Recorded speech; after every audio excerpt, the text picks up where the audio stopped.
살아가는데 참 많은 어려움을 겪죠. 사람들이 하는 이야기를 들어보면 세상에 나보다 더 큰 어려움을 겪는 사람은 없다, 이렇게 말할 정도로 자기가 겪는 그 어려움, 또 육신의 아픔, 또 정신적인 고통, 여러 가지 일들 때문에 고통을 당하고 또 내가 직접 당하는 것이기 때문에 그렇게 나에게 큰 고통으로 다가옵니다. 그런데 이 성경에 나오는 인물인 욥, 이 욥보다 더 큰 고난을 당하는 사람은 거의 없습니다. 그런데 그렇게 어렵고 힘든 슬픈 상황 속에서 욥이 놀라운 고백을 하는데요, 바로 오늘 본문의 말씀, 하나님께서 나를 죽이실지라도, 하나님께서 나를 어렵게 하실지라도 나는 여전히 하나님을 신뢰하겠다, 이런 놀라운 고백을 합니다. 여러분, 만약 여러분에게 누군가가 이렇게 질문을 한다면, 당신 하나님 없이 살 수 있습니까? 이렇게 질문한다면 어떻게 대답하시겠습니까? 우리 믿음 좋은 우리 벨리 주하나 성도님들은 절대 살 수 없습니다, 이렇게 대답을 하시겠죠. 굉장히 좋은 대답입니다. 그런데 사실 이 질문보다 더 중요한 질문이 있습니다. 하나님만으로 만족하십니까? 하나님 한 분으로 모든 것이 다 해결됩니까? 이 질문이 주어졌을 때 어떻게 대답을 하시겠습니까? 우리는 하나님께서 축복을 주시라는 분이라는 것을 알고 있지만 하나님께서 때로 우리에게 고난도 허락하신다는 사실을 우리가 알고 있어야 합니다. 그런데 이런 상황에서, 하나님께서 나에게 고난도 허락하시는 그 상황에서 이 고난을 어떻게 하면 하나님께 맡길 수 있을까요? 여러분, 이 마귀가 있죠. 마귀가 그리스도인을 보면서 하는 생각이 있습니다. 하나님을 섬기는데 아무런 이유 없이 하나님을 섬기고 하나님을 사랑하는 사람을 보면서 저 사람은 바보다, 이렇게 생각을 합니다. 욥기를 처음 보시면 욥에 대한 정보가 나오죠. 욥은 하나님을 잘 믿는 사람이었고 또 성실한 사람이었고 정직한 사람이었고 악으로부터 멀리 떨어져서 그런 올바른 길을 걸어가는 사람이라고 이야기를 합니다. 그리고 또 굉장히 엄청난 재산을 가진 부자였고요. 또 영적으로도 뛰어났고 또 가정적으로도 굉장히 훌륭한 그런 가정을 만든 그런 가장이었습니다. 자, 그런데 이 마귀는 욥이 왜 하나님을 잘 섬기는지 도저히 이해를 할 수가 없었습니다. 그래서 욥에 대해서 생각하고 고민하다가 내린 결론, 하나님께서 욥에게 너무 잘해주셨기 때문에, 욥에게 이 많은 것을 주셨기 때문에 욥이 사랑하는 것이다, 이렇게 결론을 내립니다. 그런 결론을 가지고 하나님께 찾아가서 이야기를 합니다. 하나님, 욥이 이렇게 왜 하나님을 아무 이유 없이 사랑할까요? 저는 그렇게 생각하지 않습니다. 욥이 하나님을 사랑하는 이유는 하나님께서 욥에게 이 많은 것을 주셨기 때문입니다. 만약 이것을 다 가져가신다면 욥은 하나님을 저주하고 하나님을 떠날 것입니다. 자, 이렇게 이야기했을 때 하나님께서 어떻게 반응하시죠? 하나님께서 그 말을 들은 후에 욥에게 고난 당하는 것을 허락하십니다. 욥의 소유물을 다 너에게 맡긴다. 그런데 조건이 있죠. 욥의 몸은 건드리지 말아라. 자, 그러면서 욥에게 굉장히 심한 그런 환난과 고통이 찾아오는데 욥이 뭐라고 고백을 하죠? 내가 비록 그렇게 어려움을 당할지라도 나는 여전히 하나님을 신뢰하겠다, 이렇게 고백을 합니다.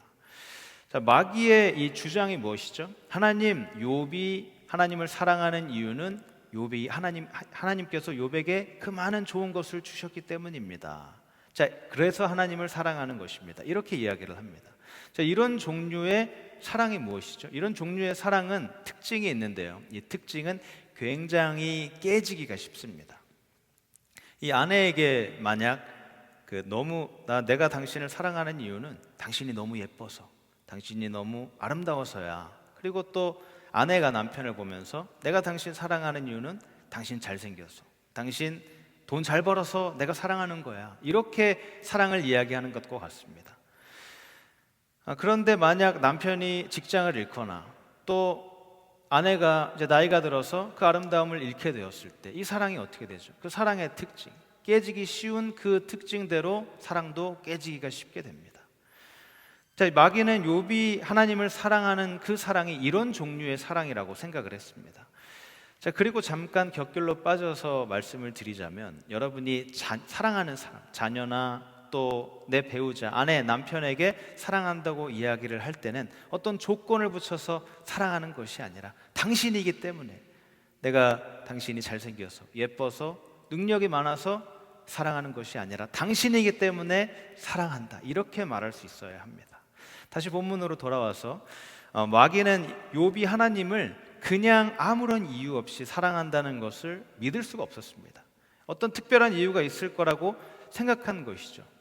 이 세상 사람들도 이 마귀와 정말 비슷한 생각을 하는 사람들이 굉장히 많습니다. 세상 사람들이 교회에 나오는 사람들을 보면서 뭐라고 이야기를 하죠? 저 사람 교회에 가는 거 자기 개인적인 목적이 있기 때문이야. 사업 비즈니스 파트너 만나기 위해서, 또 사업을 하는 사람들은 물건 팔기 위해서 가는 거야. 또 자기가 외로우니까 한국 사람들 만나려고 가는 거지. 그리고 또 목사들을 향해서는 저 목사 돈 벌려고 교회 가서 그렇게 일하는 거다, 이렇게 이야기를 하곤 합니다. 사람들이 이렇게 사업적인 이익이나 개인적인 이익을 위해서 교회를 다닌다고 생각을 하죠. 자, 여러분도 잘 아시다시피 이렇게 마귀는 항상 거짓 정보, 잘못된 말로 가득 차 있습니다. 그렇기 때문에 사람들 마음속에 자신의 마음을 이렇게 심습니다. 자, 이런 상황에서 욥기는 하나님만으로 충분하다, 하나님 한 분만으로 모든 것이 가능하고 하나님이기 때문에 하나님을 사랑하는 것이다, 이것을 알려주기 위해서 욥기가 존재하는 것입니다. 바로 이 이유 때문에 내가 문제가 생겨도, 내가 고난을 당해도 하나님을 사랑하고 하나님을 신뢰할 수 있는 것입니다.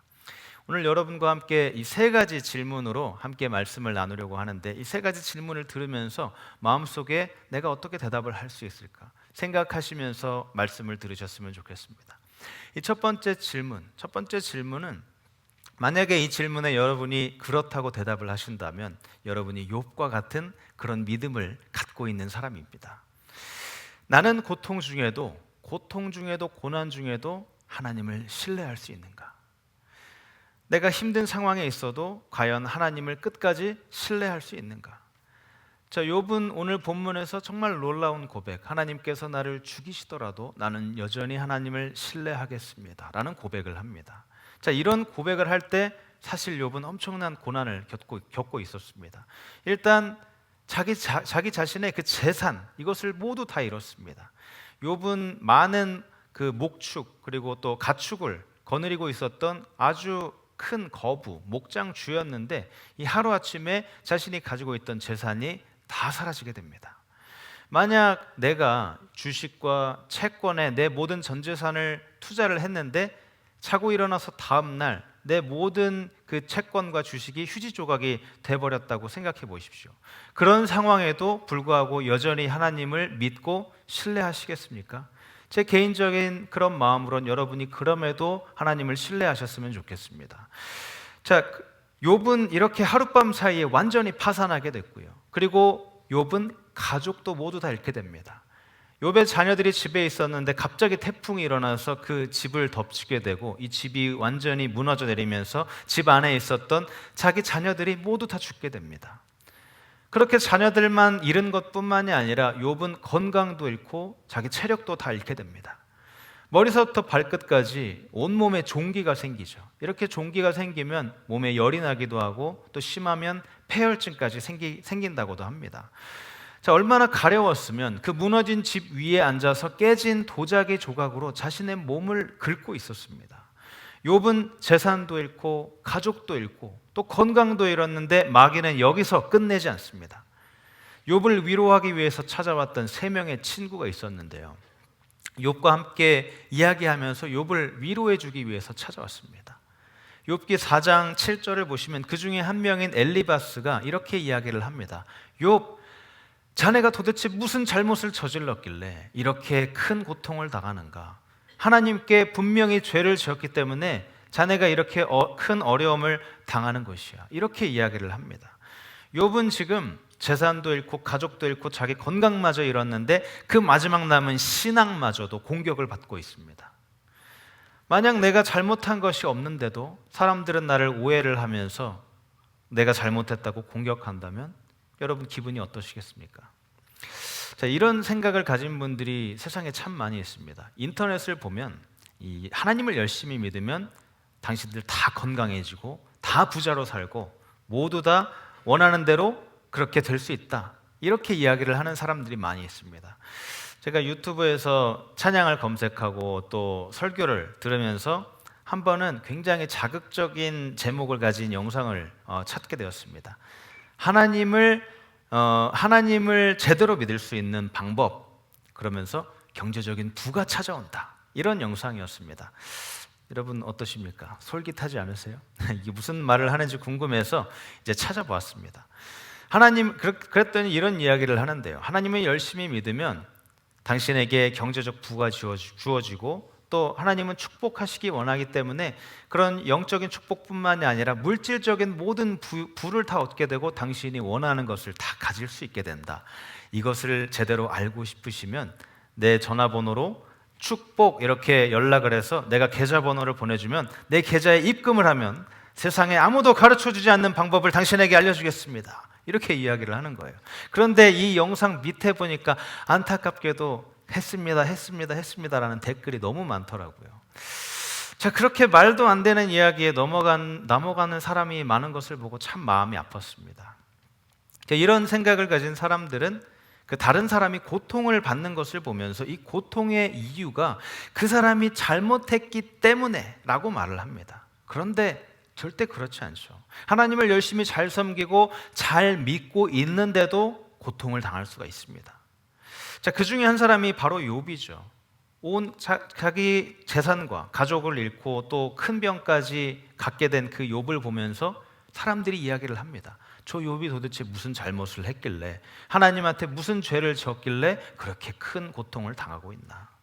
그런데 이런 어려운 상황 속에서도 욥은 어떻게 하죠? 하나님을 찬양하고 하나님을 끝까지 신뢰합니다. 저는 이런 욥의 모습이 여러분들의 모습이 되셨으면 좋겠습니다. 고통에 빠져 있을 때 욥과 같이 하나님을 신뢰하겠다고 고백하는 모습입니다. 여러분, 이 믿음은 내 고통을 벗어나게 해주는 도구가 아닙니다. 내 고통을 벗어나게 해주는 도구가 아니라 내가 고통 중에 있을 때, 고난 중에 있을 때 이 고통을 견딜 수 있게 알려주는 길입니다. 우리가 예전에 함께 살펴봤었던 히브리서 11장에 이 믿음의 용사들이 있죠. 그렇게 히브리서 11장을 보시면 믿음의 용사들을 쫙 나열해 놓은 다음에 이제 11장 32절부터 보시면 기드온을 비롯해서 또 다윗, 사무엘에 대한 이야기를 하면서 이 사람들의 일까지 말을 하려면 시간이 부족하다. 그러면서 그들이 믿음으로 무엇을 했는지를 이야기를 합니다. 믿음으로 나라들 간의 전쟁에서 승리하기도 하고, 또 날라오는 그 칼을 피하기도 하고, 사자들의 입을 막기도 하고, 불의한 세력들의 그런 힘싸움에서 내가 이기기도 한다. 이런 말들이 나옵니다. 자, 이런 내용만 읽으시면 어떠십니까? 이런 신앙이라면 나 갖고 싶다. 세상의 모든 사람들이 다 이런 신앙을 갖고 싶어 할 것입니다. 이렇다면 나 기독교 들어와서 예수님 믿을 거야.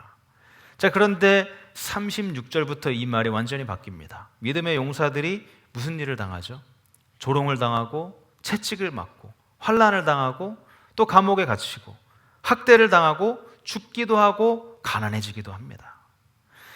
자, 앞에서 말씀드린 그런 잘못된 생각을 가지고 있는 사람들이 이 믿음의 용사들을 본다면 어떻게 말을 할까요? 저 믿음의 용사들이 도대체 무슨 잘못을 했길래 저렇게 하나님에게 벌을 받느냐, 그런 큰 고통을 당하느냐, 이렇게 생각할 것입니다. 그런데 히브리서 11장에 나오는 이 믿음의 용사들은 하나님 앞에 아무런 잘못을 하지 않은 사람들이었습니다. 여러분, 제가 말씀드리고 싶은 것은 여러분이 믿음이 있어도 안 좋은 일을 당할 수 있다는 점입니다. 믿음이 있다고 해서 좋은 일만 생기지 않습니다. 자, 믿음이 무엇이죠? 믿음은 내가 원하는 것을 받는 것이 아닙니다. 하나님께서 주시는 것을 내가 믿음으로 받는 것, 이것이 바로 믿음입니다. 이제 다시 한번 질문해 보겠습니다. 여러분, 고통에 빠져 있을 때 하나님을 신뢰할 수 있으시겠습니까? 자, 오늘 영상으로 예배 드리시는 분들도 있으시죠? 내 몸이 아프고, 또 내가 다리가 아프고, 그리고 또 내가 마음이 아파서 내가 집 밖으로 나오지 못해 집에서 영상으로 온라인으로만 예배를 드릴 수밖에 없어서 얼마나 마음이 아프십니까? 그럴 때 오늘 욥처럼 그가 나를 어려움에 처할지라도 나는 여전히 하나님을 신뢰하겠다. 이 고백이 여러분의 고백이 되시기를 주님의 이름으로 축복합니다. 그렇게 할 때 여러분은 이 마귀의 계략을 무산시킬 수 있는 믿음의 소유자가 되는 것입니다. 자, 두 번째 질문은 내가 세상 사람들에게 버림받을 때, 내가 가까운 모든 사람들에게 버림받을 때도 나는 여전히 하나님을 신뢰할 수 있는가? 이 질문입니다. 자, 욥에게 위로해 주기 위해서 찾아왔던 세 명의 친구가 있었습니다. 사실 이 세 명의 친구는 굉장히 욥과 가까운 사람이었습니다. 그런데 이 친구들이 찾아왔을 때 욥에게 전혀 도움이 되지 않고 욥을 위로하고 또 편안하게 해주기는커녕 욥을 비난하고 비판하기만 합니다. 전혀 진정한 친구가 전혀 아니었죠. 욥기 19장 14절을 보시면 욥이 이렇게 이야기를 합니다. 친척들은 나를 버렸고 가까운 친구들도 나를 잊었다. 또 19절, 친한 친구도 모두 나를 꺼리며 내가 사랑하는 이들도 내게서 등을 돌린다. 혹시 여러분들 중에 이런 일을 겪고 계신 분이 있으십니까? 내가 사랑하는 남편이 나에게서 등을 돌리고 또 내 아내가 나를 멀리 떠나가고 그리고 심지어 내 자녀들 또 내가 가장 믿었던 친구가 나를 배신한 이런 일이 있으십니까? 자, 그럴 때 마귀가 이렇게 이야기하죠. 그래, 좋아. 이 일 때문에 이제 이 사람은 하나님을 저주하고 욕하고 하나님에게서 떠나가겠지. 그런데 모든 사람이 배반하고 떠나도 욥은 하나님을 떠나지 않았습니다. 자, 여러분 좋은 친구들 주변에 다 있으시죠? 어렸을 때부터 함께 친하게 지냈던 친구, 그리고 또 미국 이민 와서 만나서 함께 지내는 친구, 그리고 또 우리 교회에서 만난 우리 교우들, 그리고 이민 와서 만난 친구들, 이런 친구들이 주변에 많이 있습니다. 그런데 이 모든 친구들이 내가 겪는 이 어려움을 아무도 이해하지 못할 때, 그럴 때 내 기분이 어떨 것 같으십니까? 욥이 이런 상황을 겪고 있었는데 사실 욥의 마음을 정말 아프게 했던 이 한 가지가 자신과 너무나 친하게 지냈던 그 친구들이 자신의 고통과 고난을 이해해 주지 못할 때였습니다.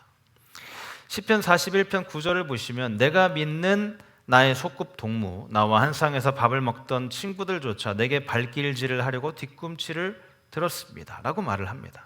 자, 이렇게 욥의 가장 친한 친구들이 욥에게서 욥이 가장 필요하고 또 절실한 그 순간에 등을 돌리게 됩니다. 지금 여러분에게 그런 일이 일어날 수도 있고요. 또 우리가 같이 살고 있는, 또 우리가 정말 아끼는 내 자녀, 그리고 내 손주에게도 이런 일이 일어날 수 있습니다. 자, 학교를 다니는 그런 우리 손주들에게도, 자녀들에게도 이런 일이 일어날 수 있습니다. 제가 뉴저지에 있을 때 중고등부 전도사로 섬기고 있었습니다. 제가 가르치던 학생들 중에서 정말 신앙이 좋은 학생이 하나 있었는데 너무나 신앙이 좋아서 제가 좀 부담스러울 정도로 그렇게 신앙이 좋더라고요. 그런데 제가 교회에서 이제 교회가 뉴욕에 있었고 저희 집은 뉴저지였는데 집에서 60마일 정도 떨어져 있었습니다. 그런데 뉴욕, 뉴저지를 아시는 분들은 잘 아시겠지만 굉장히 눈이 많이 오죠. 눈이 오면은 막 허리까지 이렇게 옵니다. 제가 교회에 있는데 한 번은 눈이 와서 집에 갈 걱정을 하고 있었습니다. 보통은 제설차가 눈이 오기 전부터 돌아다니면서 눈을 치우고 있는데 하필이면 그때 뉴욕 시장이 예산을 줄인다는 그 명목으로 그 제설 차량을 많이 줄였습니다. 그러니까 고속도로 같은 경우는 눈이 거의 쌓이지 않는데 눈이 고속도로에도 많이 쌓여 있었습니다. 제가 그래서 걱정을 하고 있으니까 제가 가르치던 그 학생이 저한테 와서 Hey, 전도사님, don't worry. God will protect you. 이렇게 이야기를 하는 거예요. 그러니까 제가 그랬죠. 이놈의 손이 내가 너한테 해야 될 말을. 자, 그러면서 그래 또 고맙다 이렇게 이야기를 했습니다. 자, 여하튼 제가 집에 무사히 갔는데 그 다음 주에 이 친구를 만나니까 이 친구가 저에게 이런 이야기를 하더라고요. 자기가 정말 많은 친구가 있었는데 이 친구들이 지난주에 다 자기를 떠났다고 이야기를 하는 거예요. 그래서 무슨 일이 있었냐 물었더니 이 한 친구가 자기가 학교에 있는 그 지금 굉장히 핫한 클럽이 있는데 여기를 들어가자고 권유를 했다고 합니다. 그래서 가서 보니까 그 클럽이 알고 보니까 동성애 클럽이라고 합니다. 그런데 자기는 기독교이고 내 믿는 신앙 때문에 나는 이 클럽에 가입을 할 수가 없다. 그런데 그때 당시 사회 분위기가 이 동성애를 반대하면 굉장히 미개하고 교육을 제대로 받지 못한 사람으로 그렇게 대하는 시기였습니다. 그리고 제가 다니고 있었던 교회가 그 미국 연합감리교회였기 때문에 이 연합감리교회에서는 그 미국 사람들, 미국 회중은 동성애를 다 인정해주는 그런 분위기였습니다. 그렇기 때문에 이 제 친구의 그 발언, 제 친구가 하는 이 이야기 때문에 많은 친구들이 이 친구에게서 떠나가게 되었다, 이렇게 이야기를 하더라고요.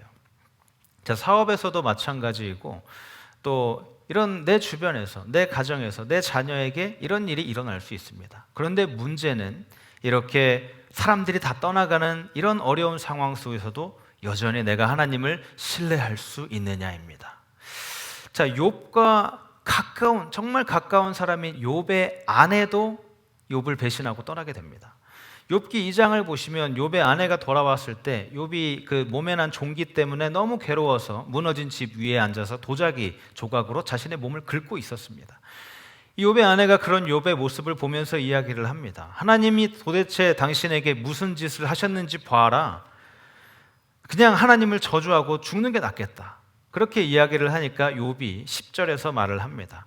우리가 이 누리는 복도 하나님께 받았는데 어찌 재앙이라고 해서 하나님께 못 받는다고 말하겠느냐. 자, 이때 부인은 자기도 몰랐지만 이 마귀의 도구 역할을 한 것입니다. 마귀가 처음에 욥이 하나님을 저주하고 죽을 것이라고 했던 이 생각과 똑같은 말을 하고 있는 것이죠.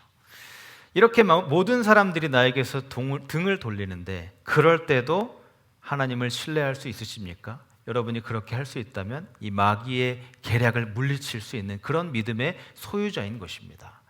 자, 이제 세 번째 질문인데요. 이 앞에 두 질문보다 더 어려운 질문일 수 있습니다. 내가 아무것도 볼 수 없는, 아무것도 보이지 않는 어둠 속에 갇힌 그런 상황에서도 여전히 하나님을 신뢰할 수 있는가? 이 질문입니다. 여러분, 제가 어제 카카오톡으로 말씀드린 욥기 1장 다 읽으셨죠? 네, 어리둥절한 얼굴을 보이시면 안 되는데 자, 다 읽으셨을 줄로 저는 그렇게 믿고 있습니다. 여러분이 다 1장을 읽으셨기 때문에 욥에게 왜 이런 일이 일어나는지 여러분 잘 알고 있습니다. 이 마귀가 하나님을 찾아와서 하나님께 허락을 구하고 욥이 이런 어려운 일들을 당하는 것이죠.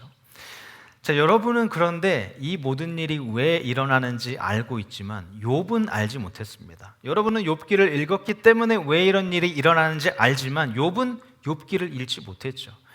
자기가 당하는 이런 일들을 전혀 이해할 수 없었고 이 자신의 상황을 보면서 완전히 어두움 속에 빠진 것 같은 그런 느낌이었을 것입니다. 잠을 자고 아침에 일어나 보니까 모든 사업이 다 부도가 나 있고 자기 자녀들이 죽고 또 건강마저 잃게 되고 세상 사람들이 다 나를 비난하는 이런 일이 일어나고 있었습니다. 모든 친구들이 떠났고 심지어 아내도 하나님을 욕하고 죽어라 이렇게 이야기를 합니다. 무슨 일이 일어나는지 전혀 알지 못했고 어둠 속에 갇힌 기분이 바로 이 욥이었습니다. 자, 욥기 23장을 보시면 욥이 이야기를 합니다. 오늘도 내가 할 수 있는 것은 이 탄식밖에 없구나. 하나님께서는 여전히 무거운 것으로 나를 누르고 계시는구나. 내가 그분이 계신 곳을 알 수 있다면 그분 앞에 내 사정을 말씀드릴 때 하나님께서 나에게 무슨 대답을 주실까? 자, 욥이 말하는 것은 하나님, 제가 하나님과 꼭 이야기하고 싶습니다. 내가 왜 이런 일을 당하는지 하나님께 설명을 듣고 싶습니다. 이렇게 이야기하는 것입니다. 또 8절과 9절에서 욥이 말합니다. 하나님이 여기 계실까? 여기 계시지 않는구나. 또 저쪽에 계실까? 여기도 계시지 않는구나. 하나님, 도대체 제가 왜 이런 일을 당하는지 이해할 수가 없습니다. 이유를 알려주세요. 자, 지난주에 제가 여러분과 함께 그 이메일을 받았다고 말씀을 드렸죠. 여러분과 함께 나눴던 그 이메일은 굉장히 특별하고 아주 긴 이메일이었는데 보통은 짧게 보내주십니다. 그 짧은 이메일들 중에서 가장 많이 반복되는 내용이 무엇이냐면 도대체 왜? 라는 내용입니다. 도대체 왜 내가 이런 고통을 당하는지 모르겠습니다. 이런 이메일을 많이 주시더라고요. 자, 도대체 왜 나에게? 그렇게 질문을 하실 때 저는 안타깝게도 대답을 해드릴 수가 없습니다. 저도 모르기 때문이죠. 그런데 왜 그런가? 왜 내가 이런 일을 당하는가? 사실 우리가 해야 할 질문은 이 왜에 대한 질문이 아닙니다. 우리가 해야 되는 질문은 내가 이런 상황에서 어떻게 반응할 것인가? 이 질문이 나의 질문이 되어야 합니다. 하나님께서 우리에게 이유를 말씀해 주시지 않으십니다. 성경에 많은 사람들이 그런 이유를 알지 못했지만 모두 다 어둠 속으로 들어가서 그렇게 이유를 모른 채 고통을 당했습니다. 만약 여러분 중에서 이런 마음 꼭 답을 알고 싶으시다면 이사야서 50장 10절에 보면 이렇게 이야기를 합니다. 어둠 속을 걷는 빛을 모르는 사람이라도 주님의 이름을 신뢰하며 하나님께 의지하여라. 자, 어둠이 무엇이죠? 어둠은 빛이 없는 상태를 말합니다. 빛이 사라지니까 완전히 깜깜한 어두운 상황에 들어가게 되는 것이죠. 그런데 우리가 빛을 보통 누구라고 이야기하죠? 하나님이라고 이야기를 합니다. 이 빛 대신 하나님께서 우리 앞에서 사라지니까 우리에게 어둠이 다가오게 되는 것입니다. 하나님은 때때로 이렇게 내 앞에서 사라지시면서 나를 어두운 상황에 밀어넣으시기도 하십니다. 자, 위대한 사도인 바울도 이런 어둠 속에 들어간 것과 같은 많은 일을 당하죠. 매 맞고 또 돌에 맞기도 하고 감옥에 가기도 하고. 그런데도 뭐라고 이야기를 하죠? 고린도후서 4장 8절에서 내가 너무나 꽉 막히고 아무것도 보이지 않을 정도로 깜깜한 상황 속에서도 나는 낙심하지 않는다. 자, 이런 어둠이 여러분에게도 찾아올 수 있습니다. 그런 상황에서 여러분이 이런 고백, 이사야서 50장 10절의 말씀처럼 주님의 이름을 신뢰하는 여러분이 되셨으면 좋겠습니다. 사랑하는 여러분, 슬픔에 빠져 있을 때, 고난을 당할 때, 세상 친구들에게 버림을 받을 때, 깜깜한 어두움에 처해 있을 때 하나님을 신뢰할 수 있으십니까? 이해할 수 없지만 그럼에도 불구하고 끝까지 나를 좋은 길로 인도해 주시고 하나님과 나와 함께 하시고 나를 위로해 주실 것이라는 것을 믿고 끝까지 주님을 신뢰하며 나아갈 때에 여러분을 하나님으로부터 떨어뜨리려고 하는 마귀의 계략으로부터 승리하는 모두가 되시기를 주님의 이름으로 축복합니다. 자, 하나님께서 욥에게 주시는 이 말씀을 보면서 결론을 맺으려고 합니다. 하나님께서 마침내 욥에게 대답을 해주십니다. 그런데 이때도 왜 고통을 당했는지에 대한 설명은 해주지 않으십니다. 하나님께서 세 가지 대답을 욥에게 주시는데요. 그 첫 번째 대답은 하나님의 주권을 알려주시는 대답이었습니다. 38장을 보시면 하나님께서 욥에게 이렇게 말씀하십니다. 욥, 내가 너에게 물어볼 것이 있다. 내가 세상을 만들 때 너가 나와 함께 했느냐? 내가 우주를 만들고 달을 만들고 별을 만들고 세상을 만들고 또 바다를 만들고 이 모든 것을 만들 때 너가 나와 함께 있었느냐? 자, 이 현대 과학자들은 여전히 우주를 연구하고 점점 더 크고 그런 좋은 망원경과 현미경을 발견하면서 세상을 알고 싶어하고 연구하고 싶어합니다. 그럼에도 불구하고 영원히 끝까지 모든 사실을 다 알 수가 없습니다. 욥은 이 모든 것을 다 알고 싶어 했고요. 여러분도 알고 싶어하고 저도 알고 싶어하지만 절대 다 알 수가 없습니다. 그렇지만 하나님은 다 알고 계시죠. 또 하나님이 욥에게 말씀하십니다. 내가 이 모든 일을 할 때 너에게 조언을 구했느냐? 너가 나에게 무엇을 가르쳐 주었느냐? 욥아, 나는 내가 원하는 것을 할 주권이 있다. 권리가 있다. 이렇게 말씀하십니다. 하나님께서 이렇게 하나님의 주권, 하나님의 계획에 대해서 알려주십니다. 또 욥은 하나님만으로 만족하는 법을 배우게 됩니다. 시간이 지나서 고통을 당하고 시간이 지나서 욥이 하나님을 바라보면서 욥기 42장 5절에서 이런 고백을 합니다. 욥기에서 가장 중요한 구절인데요. 내가 주께 대하여 귀로 듣기만 하였사오나 이제는 눈으로 주를 배움나이다. 자, 이게 무슨 뜻이죠? 욥이 이렇게 말하는 것입니다. 제가 이 모든 고난을 통해서 머리로만 알았던 하나님을 이제는 인격적으로 알게 되었습니다. 라고 고백을 하는 것입니다. 여러분이 하나님을 가장 가까이서 느끼고 가장 가까이서 그 하나님을 만지고 느낄 수 있을 때가 언제일까요? 내가 고통을 당할 때, 내가 친구들에게 버림받고 또 어려움에 쌓여 있을 때 하나님을 가장 가까이서 느낄 수 있는 때가 바로 그때입니다. 자, 마지막으로 욥은 자신을 위로하시고 함께 하시는 하나님을 배우게 됩니다. 욥기 마지막 장의 42장 끝부분에 보시면 욥이 이 주님께서 욥의 그 모든 재산을 회복시켜 주셨는데 이전보다 2배로 회복을 시켜 주셨습니다. 욥을 회복시키신 하나님께서 여러분도 반드시 회복시키실 것을 믿으시기를 바랍니다. 자, 그러면서 형제 자매 친구들이 욥에게 찾아와 욥이 당했던 일을 생각하면서 동정하고 위로했습니다. 또 그러면서 하나님께서 모든 가축을 다 회복을 시켜 주셨습니다. 자, 그런데 이 13절에 아들, 딸 이 숫자는 예전과 변함이 없이 똑같이 생깁니다. 다른 것들은 다 2배로 불려주셨는데 왜 아들, 딸은 2배의 숫자가 아니었을까요? 왜냐하면 욥은 아들과 딸을 실제로 잃은 적이 없기 때문입니다. 단지 다른 세상으로 가게 된 것이죠. 자, 예전에 어떤 목사님의 아내가 돌아가셨을 때 이 아내에 대한 추모사를 하는 것을 제가 들은 적이 있습니다. 이 추모사를 하기 전에 처음 시작할 때 어떤 분이 이 목사님에게 찾아와서 이 아내를 잃으신 것에 대해서 너무나 마음이 아프시겠습니다. 조의를 표합니다. 이렇게 이야기를 하실 때 그때는 아무 이야기를 하지 않으시더라고요. 그런데 추모사를 하실 때 이렇게 이야기를 하셨습니다. 제 사랑하는 아내는 이 땅에 없지만 하나님과 함께 천국에 있다는 것을 알고 있습니다. 죽음은 절대 우리를 갈라놓지 못합니다. 우리는 지금 서로 볼 수 없지만 다른 공간에 존재합니다. 하나님은 나와 함께 하시고 또 천국에 있는 내 아내와도 함께 하십니다. 사랑하는 여러분, 욥기 14장 1절에 나오는 이 말씀처럼 우리가 태어나면 걱정과 괴로움을 어쩔 수 없이 겪으면서 살아가게 됩니다. 그렇지만 하나님께서 욥을 축복하셨듯이 여러분도 반드시 축복하십니다. 하나님은 우리가 잘 되는 것을 기뻐하시지만 또 우리에게 때로는 고통과 고난도 허락하십니다. 그럴 때 욥의 고백, 하나님께서 나를 어떻게 하시든지 나는 여전히 하나님을 신뢰하겠다는 고백이 여러분의 고백이 되시기를 주님의 이름으로 축복합니다.